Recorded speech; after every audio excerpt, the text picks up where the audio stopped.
বন্ধুরা, আমি আজকে দুটো খাবার বানাবো। একটা হলো আমলকি আদা, এটা আমলকিটাকে স্টিম করে আদা দিয়ে পেস্ট করে রেখেছি, আর গুড়টাকে গুঁড়ো করে রেখেছি। ওইটা গোলমরিচ, ভাজা মশলা, এইটা দিয়ে একটা জ্যাম মতন বানাবো।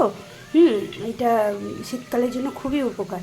আর একটা বানাবো তিল তিল আর বাদাম। এই তিল 100 গ্রাম তিল নিয়েছি, বাদাম আর এই গুড় দিয়ে তিল চিট বানাবো। তো তোমরা দেখতে থাকো আমি কেমন করে বানাই। দেখো, তিল আর এই বাদামটাকে আমি একটুখানি ভেজে নেবো। তিলটা সাদা আছে, যতক্ষণ একটু অফ হোয়াইট কালারের ভাজা না মানে কালার না আসবে ততক্ষণ আমি নাবাবো না। দেখো, এটা রোস্ট হয়ে গেছে, এবার আমি নাবিয়ে নেবো। এই যে গুড়টা দিয়েছি, গুড়টা এবার গলবে, তারপরে তিলগুলো দেবো। দেখো, এটা হয়ে গেছে, আর একটু হবে। দেখো হয়ে গেছে, এবার আমি তিলটা দিয়ে দেবো, তিল আর বাদামটা দিয়ে দেবো।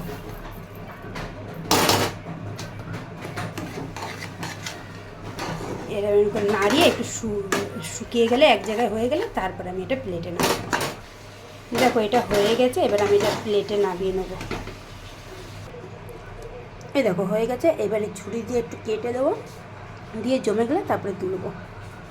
আমি কেটে তোমাদের জমে গেলে তুলে দেখাবো। দেখো, আমলকিটা আর গুড়টা দিয়ে দিয়েছি, এরপরে একটু মশলাগুলো দেবো। একটু এটা হয়ে যাক, তারপরে মশলাগুলো দেবো।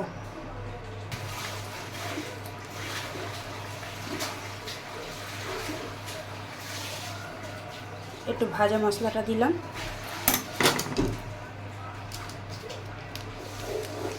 একটু গোলমরিচ গুঁড়ো দিলাম,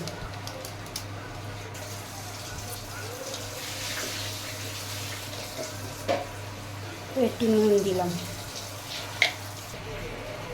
হাফ লেবু দেবো।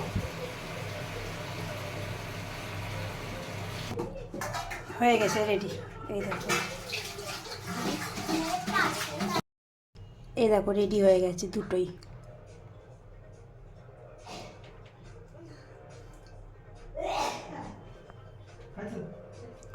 দেখো।